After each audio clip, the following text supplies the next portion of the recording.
오늘 우리 교회 생일입니다. 옆 사람과 함께 삽시다. 서로 축하합니다. 생일 축하합니다. 네, 여러분이 교회이기 때문에 서로 축하하고 수고를 많으셨습니다. 계속해서 하나님 교회가 건강히 살아갈 수 있도록 서로에게 큰 힘이 되어지고 기회가 되어져서 함께 아름다운 교회를 세워가는 복된 주 되기 바랍니다.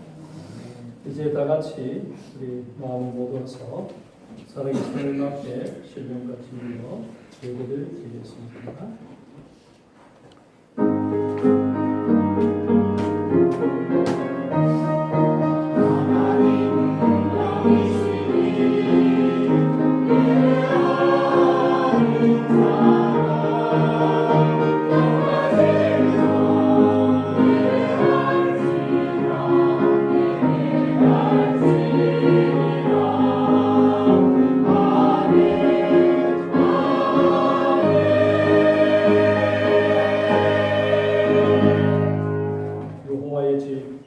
우리 여호와의 성전 곧 우리 하나님의 성전들에 서 있는 너희여 여호와를 찬송하라.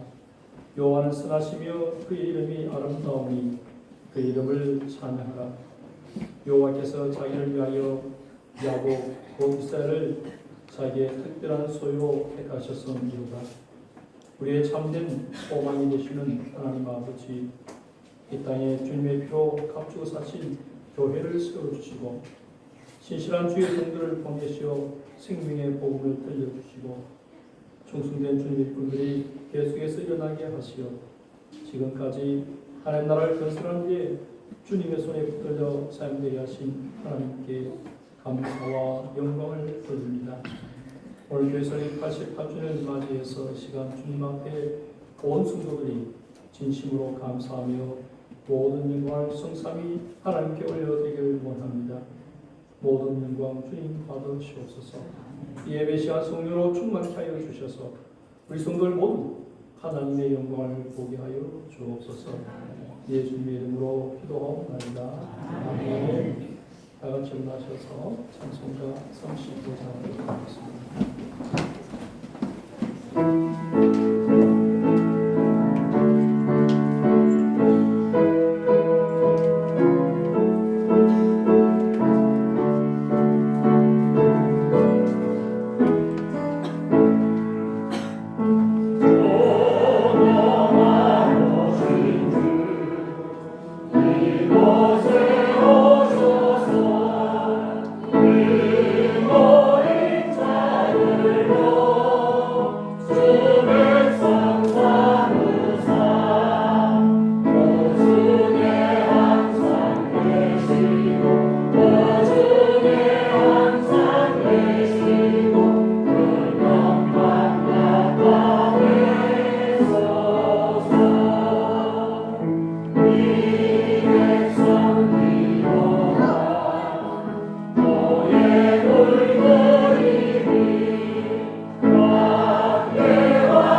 교동문 63문을 읽어보겠습니다.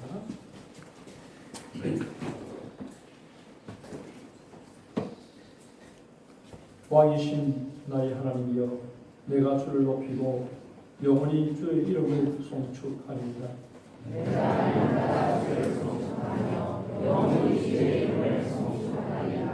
여호와는 위대하시니 크게 찬양할 것이라. 그의 위대하심을 청량하지 못하리로다. 대대로 주께서 행하시는 일을 크게 찬양하며 주의 능한 일을 선포하리로다. 주의 존귀하고 영광스러운 위엄과 주의 귀한 일들을 나는 작은 소리로 줄이리이다. 나도 주의 위대하심을 선포하리로다. 그들이 주의 크신 은혜를 기념하여 말하며 주의 의를 노래하리이다. 여호와는 은혜로우시며 긍휼이 많으시며 노하기를 뜨지하시며 인자하심이 크시도다. 여호와께서는 모든 것을 선대하시며 그 지으신 모든 것에 긍휼을 베푸시는도다. 여호와여, 주께서 지으신 모든 것들이 주께 감사하며 주의 성도들이 주를 송축하리라. 아멘. 다 같이 사도신경으로 우리의 신앙을 고백하겠습니다. 나는 전능하신 하나님 천지의 창조주를 믿습니다. 나는 그의 유일한 아들 우리 주 예수 그리스도를 믿습니다. 나는 그 성령으로 잉태되어 동정녀와 마리아에게 나시고 본디오 빌라도에게 고난을 받아 십자가에 못 박혀 죽으시고 사흘 뒤 사흘 만에 죽은 자 가운데서 다시 살아나셨으며 하늘에 오르시어 전능하신 아버님 하나님 우편에 앉아 계시다가 뒤로부터 살아있는 자와 죽은 자를 심판하려 오십니다. 나는 성령을 믿으며 거룩한 공교회와 성도의 교제와 죄를 용서받는 것과 몸의 부활과 영생을 믿습니다. 아멘. 찬송가 208장을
오늘 처음 오시는 거예요?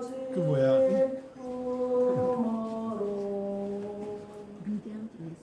아야, 감사합니다. 축하합니다. 감사합니다.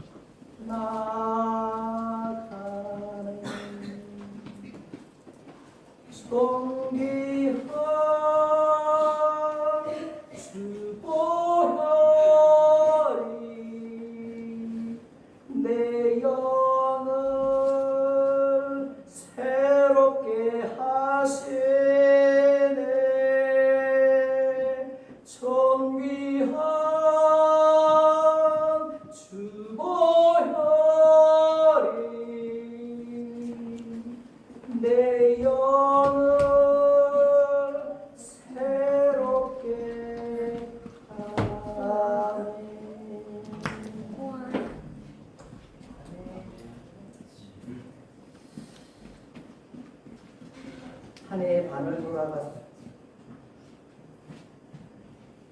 7월 첫 주일 예배로 하나님께 영광을 돌리게 하시니 감사합니다.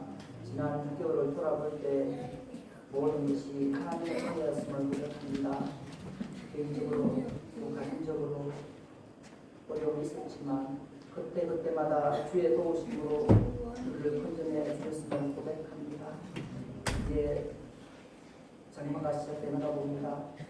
한 주간 동안 메마르고 거친 세상에 지쳐버린 우리의 영혼을 은혜의 부치기로 시원하게 하여 주옵소서. 제사장이 성수에 들어가기 전에 물두멍에서 손과 발을 씻었듯이 우리도 예수 그리스도의 보혈로 나아갑니다. 우리의 죄를 씻을 수 있는 것은 예수 그리스도의 피밖에 없고 우리의 죄를 정죄할 수 있는 것도 예수 그리스도의 피밖에 없음을 고백합니다. 죄로 물든 우리를 눈보다 더 깊게 씻어 주옵소서. 보혈을 지나 하나님 품으로 나아갈 때 우리의 슬픔이 변하여 기쁨이 될 줄 믿습니다. 우리 대한민국 한민족 공동체를 하나님 손에 올려드립니다. 대한민국이 거룩함과 순결함으로 다시 태어나게 하여 주옵소서. 경제적으로 부양을 누리고는 있지만 교회는 영적으로 타락하고 또 백성은 쾌락에 물들어 있음을 불쌍히 여겨 주옵소서. 북한 동포들을 긍휼히 여겨 주시옵소서. 하루빨리 자유와 평화를 허락하여 주옵소서.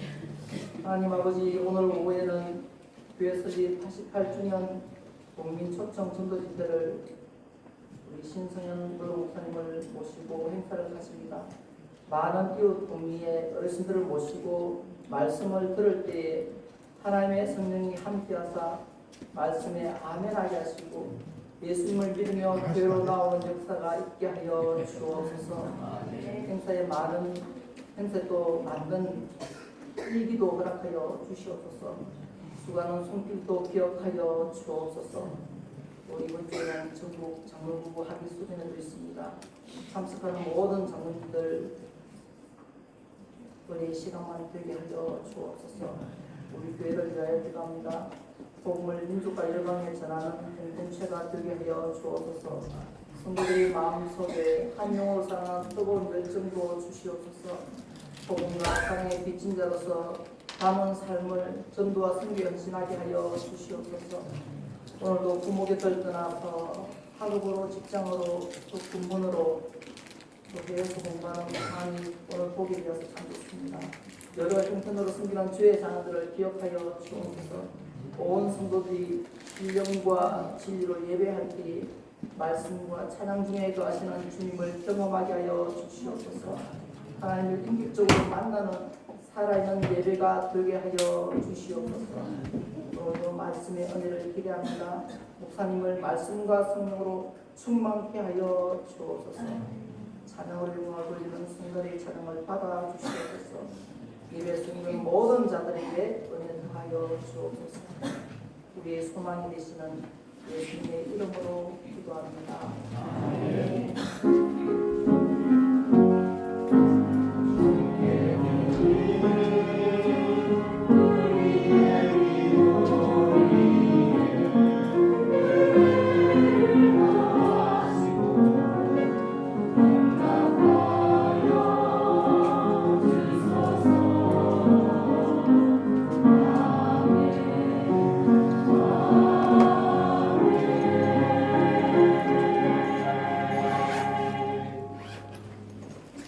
하나님의 말씀을 보겠습니다. 요한계시록 2장 1절과 7절 말씀입니다.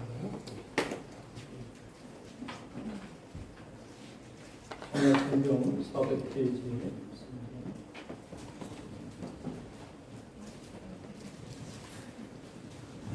공부하겠습니다. 요한 2장 1절 예배소 교회의 사자에게 편지하라. 7절 보겠습니다. 귀 있는 자는 성령이 교회들에게 하시는 말씀을 들을지어다. 아멘. 이 시간을 찬양 때에 전하시는 하나님께 영광을 받아드리겠습니다.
오늘 시대를 살면서 예전과 많이 다른 것들을 보게 되죠. 특히 이 설교 강단에 대해서 요즘 많은 말들이 있습니다. 설교 강단의 문제점 뭐냐면 설교 강단이 가벼워지고 경박해졌다 이런 말들이 있습니다. 다른 표현을 말한다면 이 강단에서 하나님의 말씀보다 사람의 말이 더 많아졌다는 것입니다. 왜 이리 났습니까? 결코 우연이 아닙니다.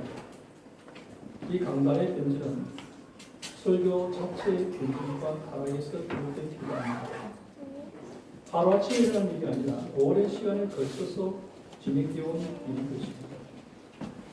이 설교 강단의 타락과 변질은 어떤 결과가 있냐면 청중들이 설교를 하나님께서 자신에게 주시는 말씀으로 듣지 못하게 되었다는 사실입니다.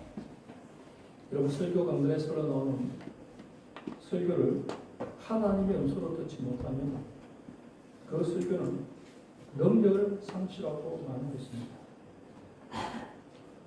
오늘 우리는 이 시대를 분명히 알아야 됩니다. 하나님의 말씀이 회복되지 않고는 결국은 소망이 없는 것입니다. 오늘 사는 그리스도인은 자신이 어느 시대에 살고 있는지를 분명히 알아야 됩니다. 왜냐하면 우리는 하나님부터 시대적인 소명과 사명을 받은 사람들이기 때문입니다. 그렇기 때문에 그리스도인이 시대적인 소명과 사명을 감당하지 못한다는 것은 올바른 신앙생활을 하지 못하고 있다는 뜻이기도 하는 것입니다. 예수님께서 오시기 전에 구약시대에 살았던 모든 믿음의 사람들은 하나님께서 여자의 후손을 통해서 구원하시겠다는 그 약속을 받은 자들입니다. 즉 구약시대 사람들은 약속된 메시아를 기다리면서 시대적인 소명과 사명을 감당했습니다. 여자의 후손을 통해서 메시아 오실 것이다.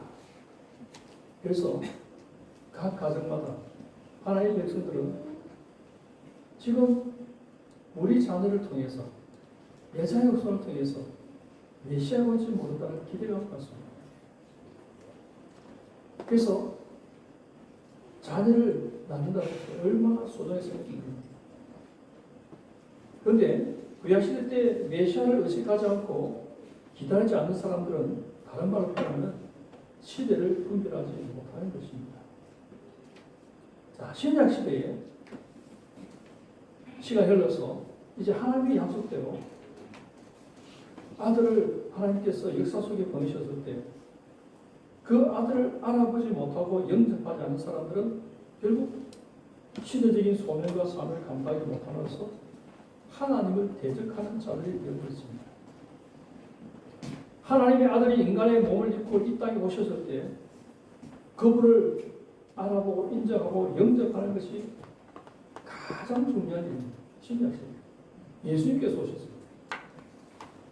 그렇다면 오늘 사람 우리는 어떤 시대를 살고 있습니까? 이 질문의 답은 매우 중요합니다. 왜냐하면 바로 그 안에 우리의 시대적인 소명과 사명이 담겨있기 때문입니다. 우리는 지금 오순절 성령 강림 이후에 있습니다. 예수님께서 죽으시고 부활하시고 승천하시고 약속대로 성령님을 보내셨습니다. 이제 믿는 자들 속에 그 성령님이 거하십니다. 이제 성령의 시대입니다. 그리고 우리에게 또 하나의 약속이 남아있죠. 그 약속이 무엇입니까? 예수님이 다시 오신다는 재림입니다. 그래서 우리는 성령 강림 이후와 예수님의 재림 이전 시대를 지금 살고 있습니다. 이 말의 의미가 무엇인가? 왜 중요한가? 그것은 우리가 이 시대를 어떻게 살아야 하는지를 분명하게 보여주기 때문입니다. 자, 그렇다면 우리 이 시대를 어떻게 살아야 됩니까?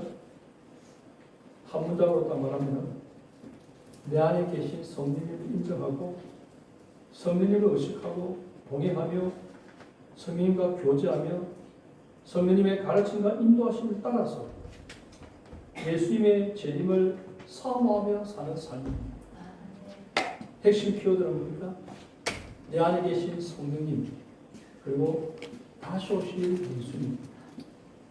오늘 이 시대에 사는 사람이 성령님을 의식하지 않고 성령님의 가르침을 따르지 않고 산다는 것은 여러분 신앙생활 자체가 불가합니다. 그리고 우리의 삶의 자세는 다시 오실 예수님을 기다리며 살아가는 이 시대입니다. 이 두 가지를 놓친다면 우리 이 시대를 분별하지 못하고 살아가는 것입니다. 자, 내 안에 계신 성령님. 성령님은 또한 내 안에 갇혀있지 않습니다. 온 천지에 충만하신 분이 또 성령님이십니다. 이 성령님은 오늘도 역사하고 계십니다. 그렇다면 이 성령님은 어떤 일을 하시고 또 그 일을 어떻게 하시는가 얼마나 중요합니다. 요한계시록 2장 1절에 뭐라고 이야기했습니까? 에베소 교회 사자에게 편지하라. 그리고 2장 7절에 보면 귀 있는 자는 성령이 교회에 하신 말씀을 들을지어다. 이렇게 이야기합니다. 성령님이 일하시는 것은 어떻게 일하시는가? 자, 예를 들어서 요리사가 일을 하고 있다. 뭘 말하는 것입니까? 음식을 만드는 것입니다. 운전기사가 일을 한다는 것은 운전하는 것입니다. 마찬가지로 하나님께서 일하신다는 것, 성령님께서 역사하신다는 것은 무엇을 의미합니까? 그것은 하나님께서 말씀하신다는 것입니다. 다시 말해서 하나님께서 역사하셨다 이 말은, 즉 성령님께서 역사했다는 말은 하나님께서, 즉 성령님께서 말씀하셨다. 하나님은 어떻게 일하십니까? 하나님은 말씀하심으로 일하십니다. 말씀하십니다. 자, 여러분 편에서 하나님의 말씀을 들었다면 하나님께서 여러분에게 일하셨다는 것입니다. 그렇기 때문에 오늘 이 시대에 사는 사람이 하나님의 음성을 듣는 문제는 매우 중요합니다. 하나님의 음성을 듣지 못한 채 행하는 그 일은 결국 순종도 아니고 하나님께서 인정하신 일도 아니기 때문입니다. 오늘 성령님은 교회들에게 말씀하십니다. 그렇기 때문에 교회는 성령님의 말씀을 들어야 됩니다.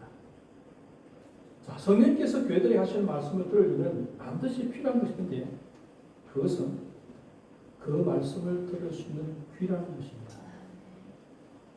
여기서 말하는 귀는 사람의 말을 듣는 귀가 아니라 성령님께서 교회들에게 하시는 말씀을 듣는 귀를 의미합니다. 그래서 귀 있는 자는 들으라, 들을지어다. 이 말은 다른 말로 하면 귀가 없는 사람도 있다는 것입니다. 쉽게 말하면 말귀를 알아듣지 못하는 사람도 있다는 것입니다. 여러분 창세기 11장에 나오는 바벨탑 사건을 기억하시죠? 이 바벨탑 사건은 하나님의 말씀을 대적한 그런 건설입니다. 하나님께서는 너희는 생육하고 번성하여 땅에 충만하라 그렇게 말씀하셨습니다. 그런데 이 바벨탑은 무엇입니까? 우리가 흩어짐을 면하고 한 곳에 모여서 함께 살자. 흩어지지 말고 똘똘 뭉치자. 그리고 성가대를 높이 쌓아서 하늘까지 닿게 하자. 하늘까지 닿게 하자.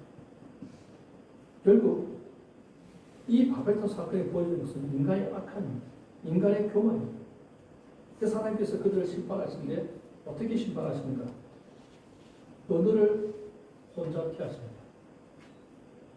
그 당시에는 그렇게 하게 된 것은 언어가 하나였습니다. 그러니까 언어를 흩으신 거죠. 못 알아듣게 하셨습니다.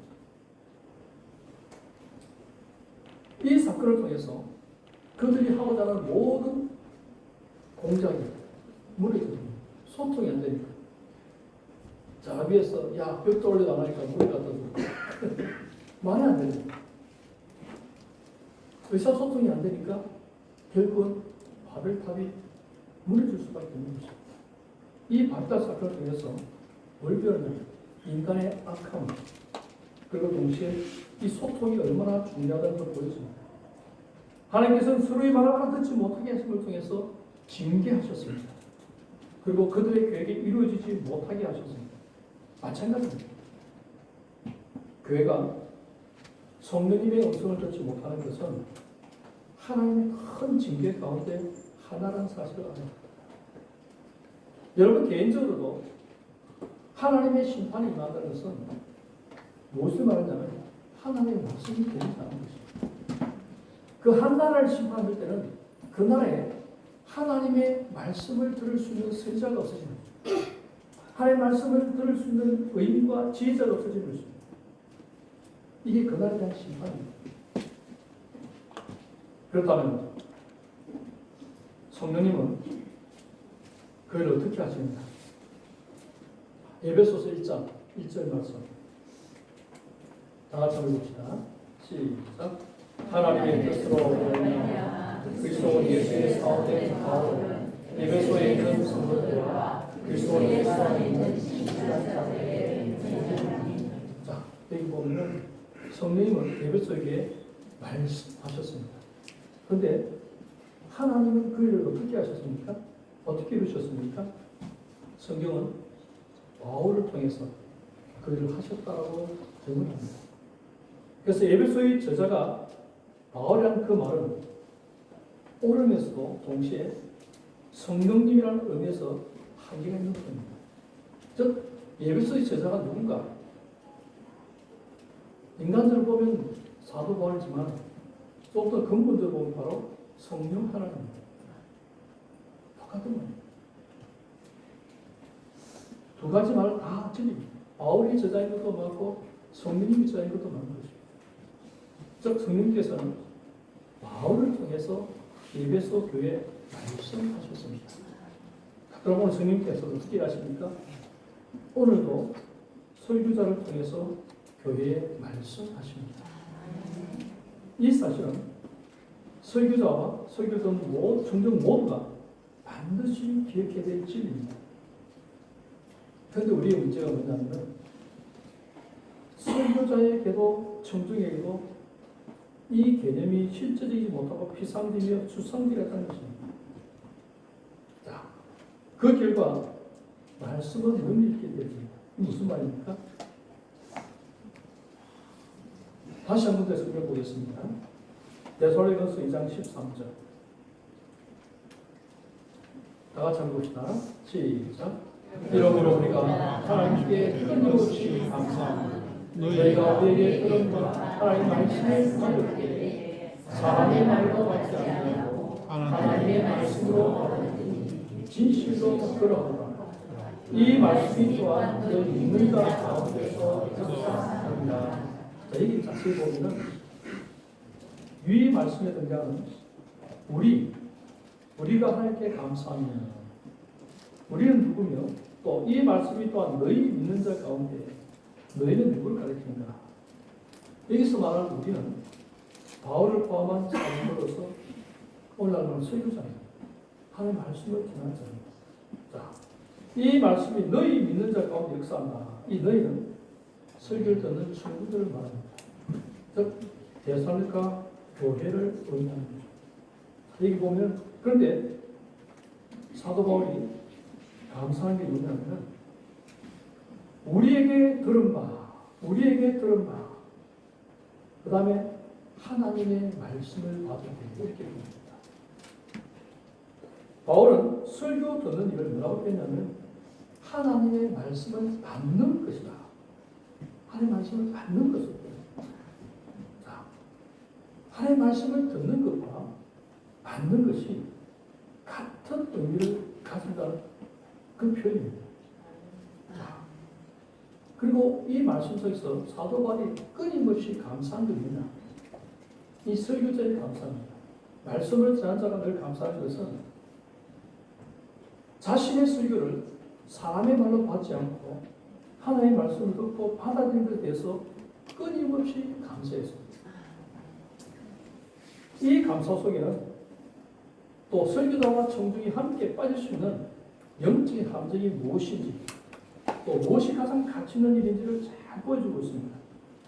자, 설교하는 사람이 따를 수 있는 영적 감정이 뭐냐면 하나님의 말씀이 아닌 사람의 말을 전하는 것. 이것이 설교하는 사람들이 빠질 수 있는 감정입니다. 그래서 다른 사람이 들을 때 저것은 설교가 아니다. 저 하나님의 말씀이 아니다. 이렇게 들을 수 있는 것입니다. 예를 들면 설교 한 장 읽고 나서 세상 이야기만 하면 그건 설교가 아닌 것입니다. 그죠? 설교는 성경에 나타난 이야기, 성경에 나타난 본문을 성도들이 알아듣기 쉽게 표현하는 것입니다. 재해석하는 것입니다. 그냥 성경 본문만 이야기하면 그 말씀의 의미를 제대로 이해하지 못하니까 제대로 이해할 수 있도록 해석하고 또 여러분들이 삶 속에 그 말씀이 구체적으로 적용될 수 있도록 도와주는 것입니다. 그렇기 때문에 하나님의 말씀의 본문에서 어긋나지 않기 때문에 그것이 하나님의 말씀인 것입니다.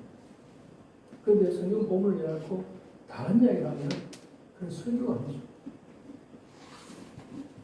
그래서 설교자는 늘 하나님의 말씀을 바르게 전하도록 끊임없이 자신을 쳐서 말씀 앞에 복종시켜야 되는 것입니다. 여러분, 이 땅에 유명한 설교들 많습니다. 대단한 설교랍니다. 귀에 쏙쏙 들어오게 정말 막 우리의 감정을 울리는 그런 설교들이 정말 많습니다. 자, 그런데 그런 설교 듣고 나면 여러분 어떻게 표현합니까? 목사님 참 설교 잘한다. 엄연히 뛰어나가. 귀에 쏙쏙 들어오게 너무너무 잘한다. 네, 그런 이야기를 하는데 오늘 들은 말씀이 뭔지를 생각이 안 나네. 오늘 그 말씀을 통해 내가 어떻게 변화되고 어떤 말씀 내가 찔림을 받았고 그게 없는 거예요.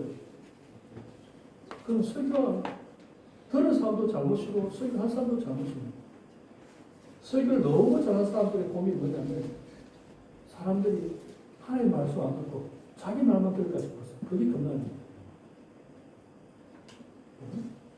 그래서 설교자는 자기가 드러나지 않고 하나님의 말씀이 드러나고 십자가 설교라는 얘기 아닙니다. 십자가 뒤에 나를 감춘다는 것이 뭘 말하냐면 주의 복음만이 나타나고 나는 사라지는 것입니다. 말씀을 듣고 난 다음에 설교자는 사라지고 말씀만이 남아요. 이게 잘하는 설교입니다. 그 사람이 말이 어눌하든지 말을 잘하는지 못하는지 간에 어떡하냐 성도들의 마음속에 하나님의 말씀이 심겨 있어야 돼요. 그 사람이 위대한 설교자입니다. 그리고 청중들이 빠질 수 있는 감정이 뭐냐? 하나님의 말씀을 사람의 말로 듣는 것입니다. 이 설교 듣는 사람들이 빠질 수 있는 감정인 것입니다. 오늘 사도 바울이 끊임없이 감사하는 게 뭐 때문입니까? 대살과 교회들이 그 당시 교회들은 대학교회들은 정말 어려운 지역에 사는 사람들이 대단한 사람들이고 그들이 사도 바울과 오랜 시간을 있을 때인데 예배소 교회들은 한 3년 동안 함께 있었지만 대살과 지금 몇 주밖에 안 지냈습니다. 사도 바울은 한 지가 몇 주밖에 안 됐는데도 불구하고 사도 바울이 전하는 말씀을 하나님의 말씀으로 들었다. 이것이 얼마나 감사합니다. 여러분 사람이 무엇을 감사한지 보면 그 사람의 가치관을 알 수가 있습니다. 사람은 자신이 가치 있다고 여기는 것을 감사하기 때문입니다. 바울의 감사는 바울이 무엇을 귀하게 했는지를 보여줍니다. 그는 자신의 설교를 하나님의 말씀으로 들어주는 것을 귀하게 했습니다. 왜냐하면 그것을 끊임없이 감사했기 때문입니다. 이 지점에서 저도 제 자신에게 한번 질문하게 됩니다. 나는 설교자로서 정말 바울을 닮았는가? 여러분, 정상적인 목사라면, 제대로 된 설교자라면 가장 큰 감사는 여러분이 하나님의 말씀 잘 들어주는 것. 이것보다 더 큰 기쁨과 감사가 없습니다. 제가 전에도 한번 이야기했죠. 설교자를 미워하는 것이 뭐냐? 밉다 소리 안 해도 됩니다. 말씀 안 들으면 미워. 알겠습니까? 저 사람 쫓아보내기 아주 쉬운 것은 전부 다 말씀 안 들으면 그냥 못 견디고 갑니다. 설교자는 말씀을 전함으로써 먹고 사는데, 여러분 예수님께서 수가성 여인에게 뭘 했습니까? 제 아들이 왔을 때 잡수실 것을 누가 들었는가? 내가 먹는 양식이 따라 있지 않지 않습니까? 하나님의 뜻을 전하는 것입니다. 복음을 전하는 것입니다. 하나님의 말씀을 전하는 것입니다. 이것이 나의 양식이다. 여러분, 목사의 가장 큰 양식은 뭡니까? 하나님의 말씀을 전하는 것입니다. 여러분이 그것을 잘 받아먹는 것, 이거보다 더 큰 기쁨과 즐거움이 있는 것입니다. 그렇죠? 만약에 목사가 그런데 기쁨을 안 낸다면 목사는 반드시 변절하게 되어 있습니다. 네, 다른 것이 않습니다. 다른 거죠. 아무리 사람이 잘하면 하는 말씀 하게 되는 사람이 있습니다. 목사는 절대로 안 떠납니다. 아무리 사람이 많아도 목사의 설교 들은 사람이 아무도 없다면 떠나게 됩니다. 네. 내가 있을 곳이 아니라 나기 때문에. 그렇죠? 그래서 사도 바울은 그걸 알았습니다. 그래서 정말 마음을 담아서 감사하게 되죠. 그런데 설교자가 이 질문 앞에서 바로 서지 못한 채 청중에게만 설교를 하나님 말씀 들으라, 이게 요구하는 모습입니다. 그래서 여러분 설교를 설교자와 청중 입장에서 한번 살펴보면요, 설교는 설교자 입장에서 보면은 하나님 말씀을 전달하는 행위입니다. 청중 입장에서는 하나님 말씀을 듣고 받는 행위입니다. 너무나 당연한 말씀 드리지만 실제로는 이것이 종종 무시되고, 이 무시된 결과는 참으로 심각합니다. 이 문제는 설교자에게도 청중에게 동시에 나타납니다. 하나님 말씀을 전해줄 설교자에 비해서 하나님 말씀이 아닌 다른 그런 말이 나올 수도 있고, 또 하나님 말씀을 받아야 할 청중이 그것을 사람의 말로 듣는 일이 있나면 합니다. 그래서 설교자는 항상 저는 지금 하나님의 말씀을 전하고 있습니다. 그게 대한 분명한 확신과 믿음이 있어야 됩니다. 오늘 청중은 뭡니까? 저는 지금 하나님의 말씀을 받고 있습니다는 그런 분명한 믿음이 있어야 됩니다. 그렇기 때문에 설교자는 어떻게 보면 참 위험한 일을 하고 있습니다. 왜? 하나님의 말씀을 전한 전달자면서 동시에 하나님의 말씀을 듣는 청중이 합니다. 설교자가 나는 말씀을 전한 자이지만 듣는 사람이 아니다. 자기가 청중이라는 사실을 말하는 순간 결국 이 사람은 설교를 하는 기회가 되고 마는 것입니다. 자신의 설교를 듣지 않고 전하기만 한다면 하나님이 그 사실을 아시고 또 청중 또한 그것도 알게 됩니다. 그게 무슨 말이냐면 설교자가 말은 잘한다, 말은 틀림이 없다, 그 말 속에 뭐가 있습니까? 그 말씀대로 살지 않는다. 그 말씀하고 상관없이 살아가고 있다는 것입니다. 그것은 바로 여러분 거짓말을 하는 가치입니다. 설교자는 전달자의 동시에 청중의 사실은 이것이 보상이 되기도 하지만 동시에 심판이 되기도 하는 것입니다. 자신도 하나님의 말씀을 들으면서 설교한다면 설교자는 듣는 것이 보상입니다. 말씀을 전하면서 자기도 그 말씀 듣기 때문에 그 복을 받습니다. 말씀을 전하면서 은혜 받고, 말씀을 전하면서 회개하고, 말씀을 전하면서 믿음으로 순종하면 그 모든 보상을 설교자가 받습니다. 그러니까 복을 받는 것입니다. 그런데 듣지 않은 채 전달하기만 한다면 그것은 하나님의 무서운 징계입니다. 듣지 않고 전하기만 할 때 그는 결국 위선자가 되고 하나님 앞에서 거짓말하는 사람이 됩니다. 가장 두려운 일은 하나님의 말씀을 전한 설교자로서 합당한 사람이 되지 못하는 것입니다. 우리는 지금까지 설교자와 설교자의 청중을 살펴보았습니다. 설교자는 하나님의 말씀을 전하는 자이며 동시에 듣는 사람입니다. 청중은 하나님의 말씀을 받는 사람이라는 사실, 오늘 설교를 통해서 분명히 확인해 보았습니다. 그렇다면 설교자와 청중이 바른 자세로 설교를 대하고 있는지 무엇으로 확인할 수 있는가? 그것은 바로 태도입니다. 이 태도는 설교자와 청중 모두에게 동일하게 적용됩니다. 여러분, 하나님의 말씀은 언제 어떤 사람에게 역사합니까? 언제 역사합니까? 하나님의 말씀은 믿음을 만날 때 역사합니다. 하나님의 말씀은 믿음을 만날 때 능력 있는 말씀이 됩니다. 그러나 말씀이 믿음을 만나지 못하면 그 능력을 상실하게 됩니다. 자, 보세요. 제가 지난 한 달 동안 계속해서 가정에 대해서, 사랑에 대해서 이야기했습니다. 믿음으로 만나면 어떻습니까? 그 가정이 살아나니까 우리 믿음이 회복됩니다. 근데 하나님의 말씀을 믿음으로 만나지 않으면 그냥 지나가 버립니다. 그냥 많이 있습니다. 그렇죠? 우리는 그만큼 하나님의 말씀을 무시하고 살아가고 있는 거예요. 하나님의 말씀을 무시하면 어떻게 되겠어요? 하나님도 여러분을 무시하십니다. 여러분 복이 어디서 옵니까? 하나님께서 옵니다. 그러면 하나님께서 자기를 무시하는 사람에게 복을 내려주시겠습니까? 복이 없어요. 그러면요, 답이 없습니다. 답은 회개하는 수밖에 없습니다. 하나님 용서해 주시옵소서. 내가 하나님을 거절하고 무시하고 내 생각과 내 마음대로 살았던 저를 회개합니다. 그죠? 여러분, 하수가 막히면 어떻게 역류합니다.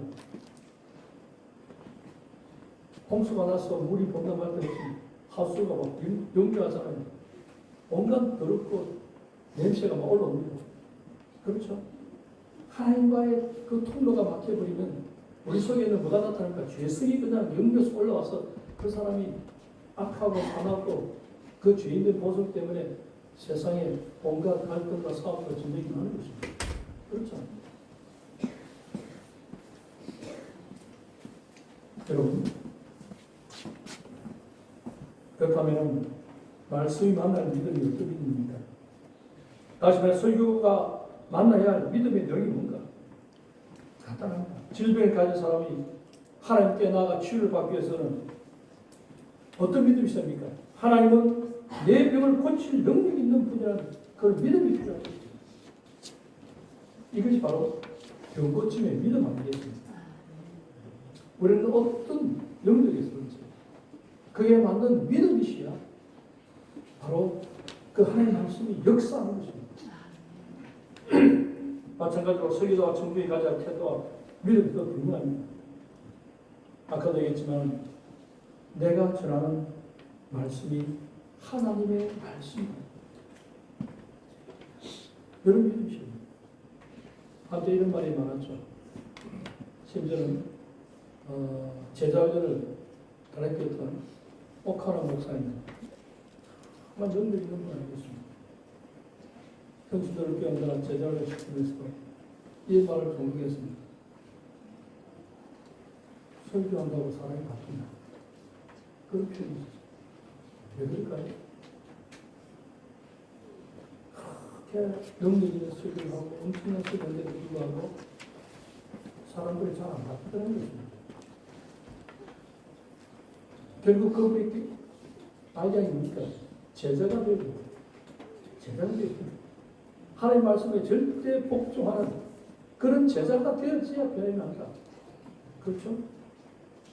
물론 오카나 목사님이 그걸 100% 믿어요. 오늘 시대 현상을 바라보면서 그 많은 사람들을 가르치고 말씀을 전하면서 질문하는 그 사실을 이야기합니다. 자, 그런데 반대로 이런 질문 던지고 있습니다. 그럼 소리가 안 하고 어떻게 변화시키냐? 그죠? 여러분, 이 강단에서 흘러나오는 말씀을 듣지 않고 신앙이 자란 사람 있습니까? 안 자랄 것 같지만 하나님 말씀 잘 듣다 보면 깨닫고 자기 돌아보다가 또 잊어버립니다. 또 실수합니다. 또 했고 그런데 어느 순간 나도 모르게 그 말씀이 내 속에 이루어져요. 체질이 바뀌어버려요. 변화돼버려요. 변화돼버려요.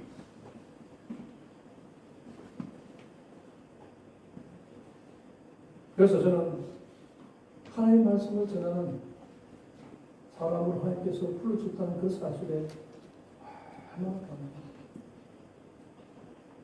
제가 제일 자신 압니다. 어떤 사람처럼 말을 이렇게 유능하게 잘 설명합니다. 또 지식이 많아서 아주 해박한 어떤 그런 열심과 가르침을 줄 수 있다는 거 아니에요. 근데 부족함이 많지만 하나님께서 나를 세우시고 늘리시고 그 은혜를 먼저 누리게 하십니다. 얼마나 감사합니다. 그렇죠? 그래서 저는 부족하지만은 저는 하나님의 말씀을 전하는 사람을 그 확신을 가지고 전합니다. 그렇다면 여러분 어떤 사람입니까? 사람의 말로 하나님의 말씀을 전합니다. 그럴 때 동일한 역사가 나타나는 것입니다.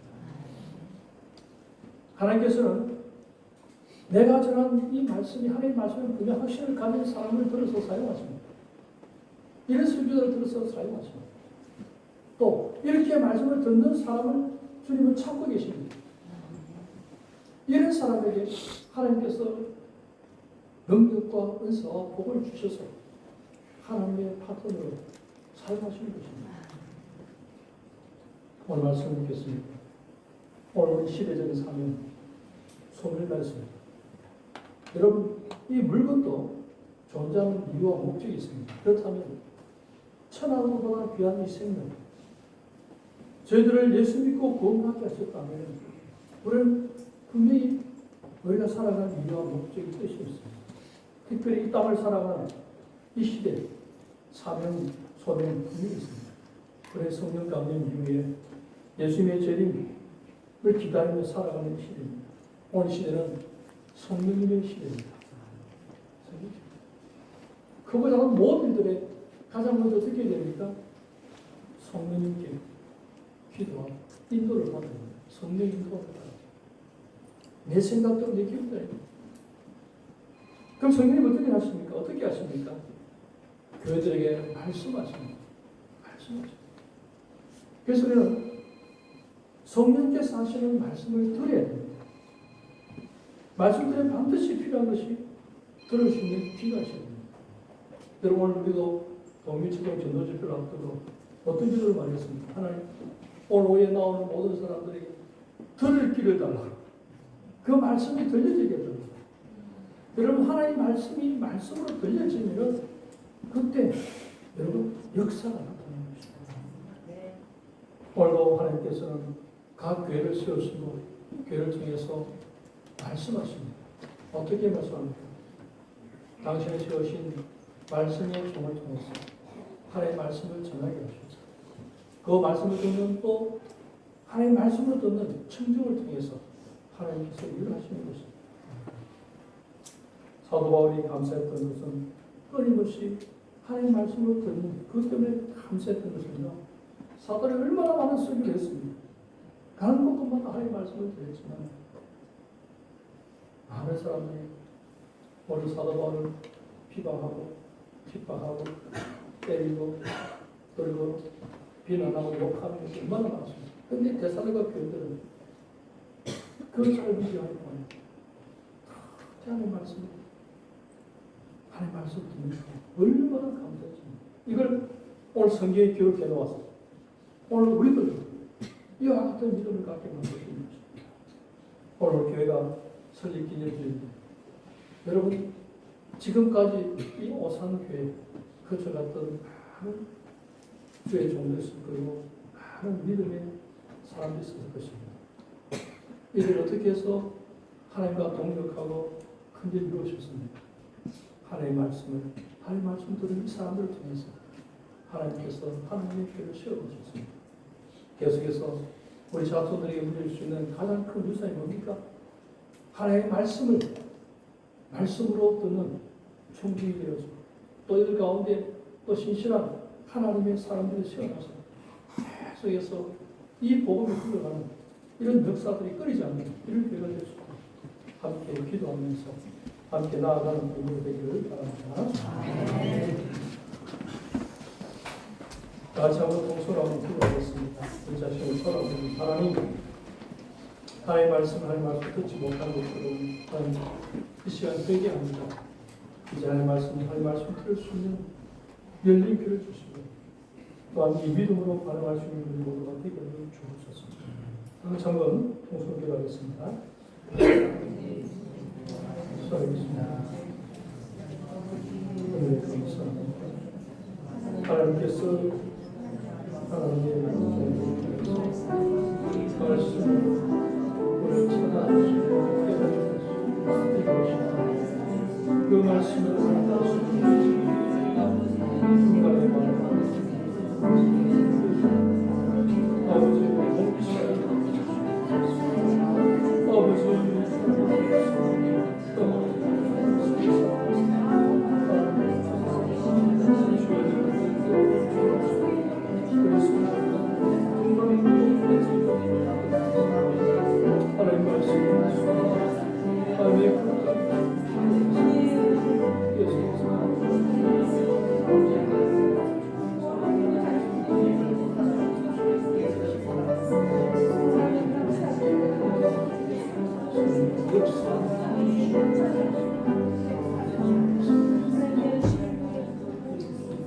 아버지 하나님 감사합니다. 오늘도 말씀으로 우리 자신을 돌아보게 하시고 우리가 하나님 앞에서 믿음으로 산다고 하지만 얼마나 내 중심으로 살아가는지 다시 한번 깨닫게 됩니다. 아버지 하나님 이 오산교회 계속해서 하나님 말씀이 하나님 말씀으로 나타나게 하시고 우리 모든 성도들이 하나님의 말씀, 하나님 말씀 들을 수 있는 열린 귀를 주셔서 말씀을 들을 때 흘러듣는 것이 아니고 그 말씀을 통해서 내게 뭐라고 말씀하시는지 분명히 듣고 깨달은 대로 믿음으로 순종해서 하나님 주시는 이 놀라운 은혜와 복을 보상으로 받는 풍성한 성도들 다 될 수 있도록 은혜 더하여 주시옵소서. 아버지 하나님 우리의 남은 생애 동안 계속해서 이 말씀과 실험하며 성령의 인도하심을 따라 살아가는 복된 성도 되어져서 주님 오실 그날을 기쁨으로 잘 준비하는 그리스도의 신부로서 부끄럽지 않는 우리 모두가 되게 하여 주옵소서. 예수님의 이름으로 기도드리옵나이다. 아멘. 찬송가 210장 우리 찬송하겠습니다.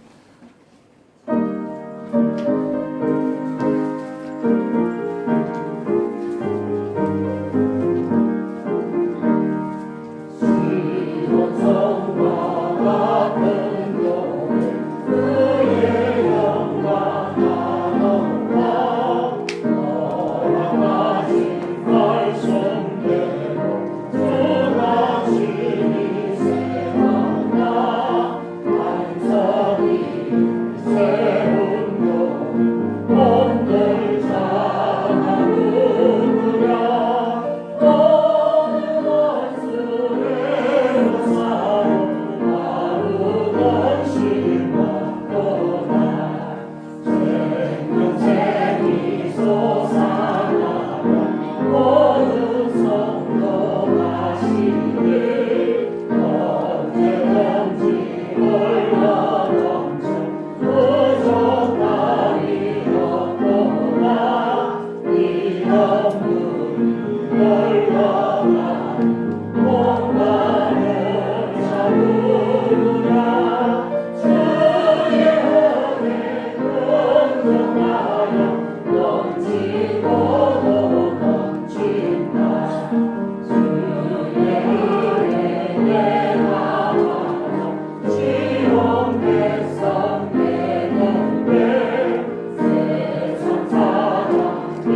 살아계신 하나님 아버지 감사합니다. 우리에게 영생의 복을 주시고 하나님의 자녀로 살게 하여 주시고 또 하나님이 친히 우리 아버지가 되셔서 우리의 죄를 따라 부족함이 없이 풍성하게 공급하여 주시니 감사합니다. 이 땅에서 우리는 모든 것들이 주님께서 주신 줄 알고 오늘도 그 믿음의 표현으로 주님 앞에 실드는 성도 있습니다. 하나님께서 그대의 믿음 가운데 역사하시고 복을 내려주시고 그대의 생애 속에서 하나님의 주인 되심이 힘있게 드러나는 복된 인생 되도록 축복하여 주시옵소서. 또 여러 모양으로 주님의 감사를 손길있습니다. 아버지 하나님 그대의 마음 가운데 주님 역사하여 주시고 아버지 하나님께서 주신 그 은혜를 잊지 않고 물질로 표현하여 드렸사오니 주여 기쁘게 받으시니 이들의 삶 가운데 늘 하나님의 은혜가 변하지 않는 복을 더하여 주시옵소서. 주의 나라와 복음을 위해서 성경으로 주님 앞에 손길있습니다.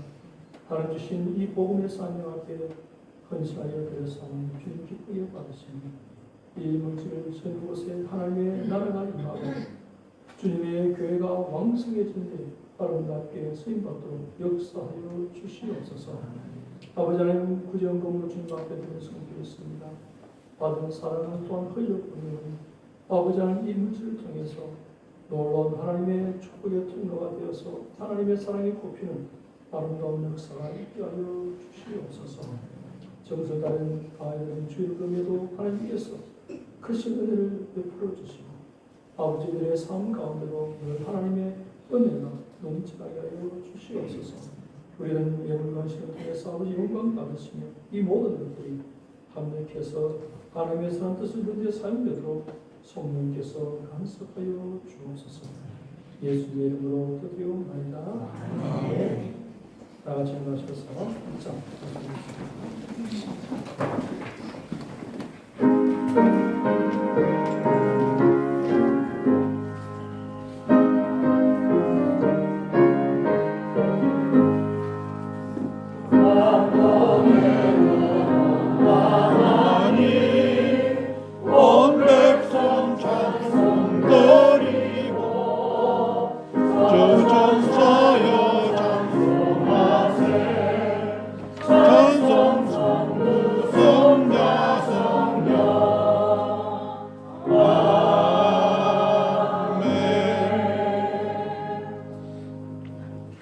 주 예수 그리스도의 은혜와 하나님 아버지의 사랑과 성령의 교통하심 하나님의 말씀을 받고 믿음으로 순종하여 주께 영광을 소원하는 모든 주의 백성들이 항상 함께 있을지어다.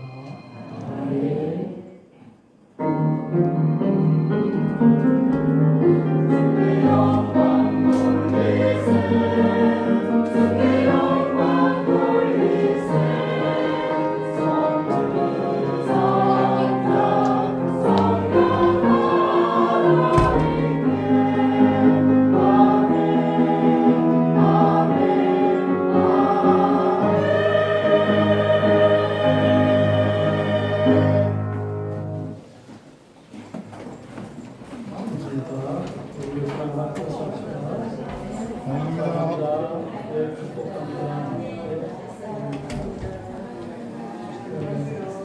여러분의 가정에 하나님의 은혜가 항상 함께 하시기를